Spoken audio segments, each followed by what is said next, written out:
Hello, my name is Troy Parker, President of Innovative Labor and Cleaning, and this is another Mental Health Monday. How many of you struggle with procrastination? I know I have in the past myself. Now, in Oxford Dictionary, the definition of procrastination is procrastination, the action of delaying or postponing something. Now, I know in the past there are many things from grade school all the way up until adulthood that I avoided doing. Now, many times it can be chalked up to laziness. But for some of us, there's a fear, and that fear holds us hostage and keeps a lot of people from moving to either do what they really want to do or feel they need to do. For example, I've talked to people and they've told me about business ideas. They've talked to me about relationships, either ending them or starting them. They've talked to me about things with their children, how, hey, I don't think maybe they should, be on social media so much. But then when you get down to it and you ask them, well, why didn't you start the business?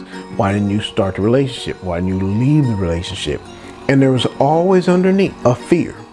And it was the fear of the unknown of what would happen.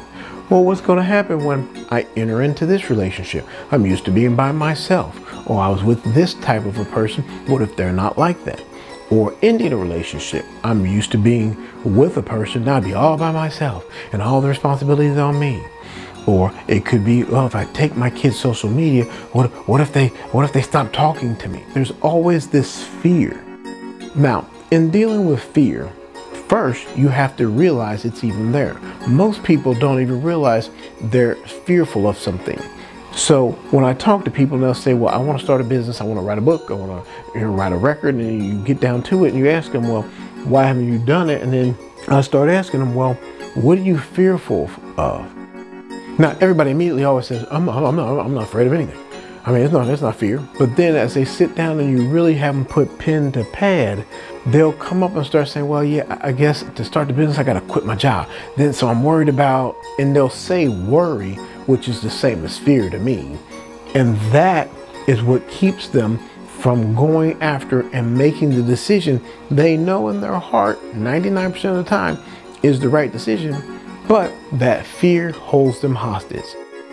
So what are some ways first in recognizing that fear? And one I just shared with you is actually sitting down and asking yourself, why?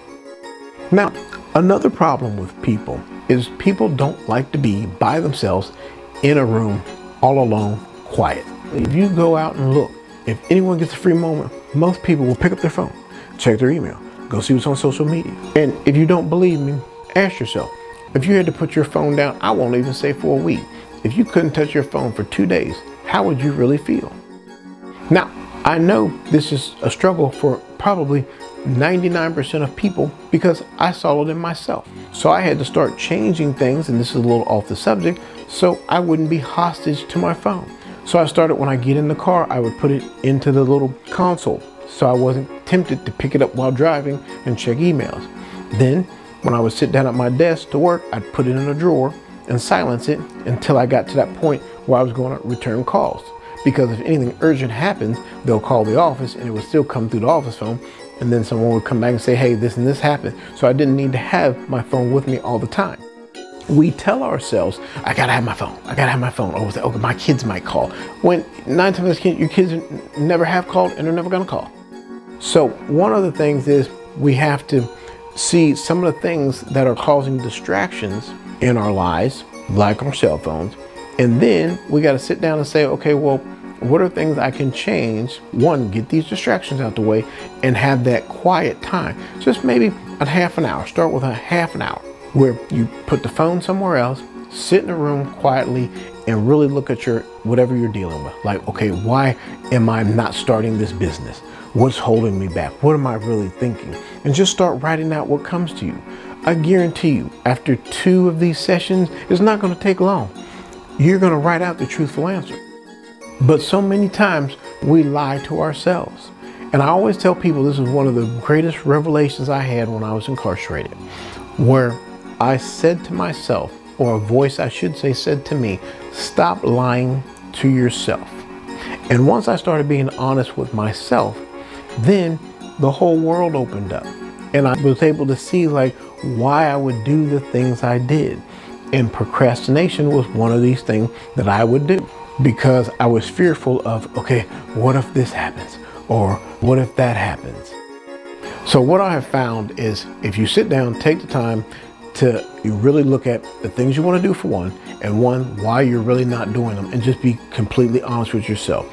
Sit down, cup of coffee, cup of tea, in a room by yourself, and just write it out and see what it is that's holding you back. Maybe it's not fear, maybe it's something else.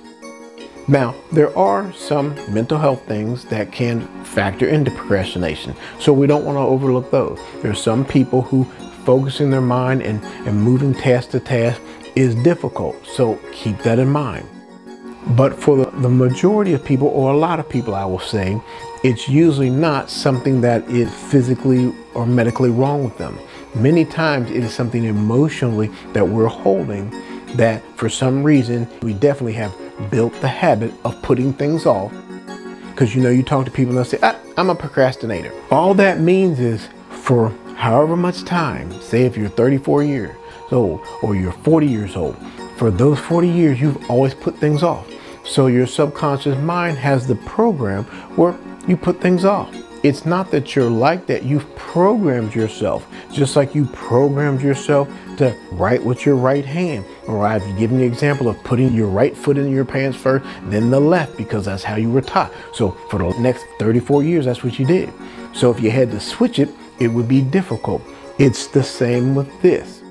Many times we create behaviors that then bind together to create programs that run our lives. And seeing these programs is the first step to being able to dismantle them and then create a new program.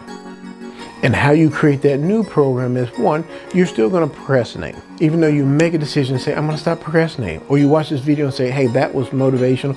I'm going to stop procrastinating. Well, 2 days from now, I'll be honest with you, you're going to procrastinate about something. The key is picking it up and being conscious, hey, I'm doing that. And then immediately say, no, I'm going to sit down. I'm going to do this now. Even if you don't do it all. Say, I don't care if it's cutting the grass. Say, okay, I'm going to cut the grass. Maybe you don't want to cut the whole thing. Cut the front yard, leave the back. You've at least taken a step forward because at least you started something. Or if it's, okay, I got these reports to do at work, then just say, okay, sit down and start them. Maybe you won't get them all done, but say you get 3 of them done and you got 8 to do. Well, you at least got the first 3. The first key is recognizing when you're putting something off. 2, ask yourself, why am I doing that? 3, then immediately go ahead and do at least part of the task that you're about to put off. Then you'll find moving forward, you're starting to create a new habit, a new program, and you'll no longer be a procrastinator. Then you'll start being a person like, hey, when something comes to me, I get it done right away. I hope this helped. And as always, remember, it's up to you to make your life matter.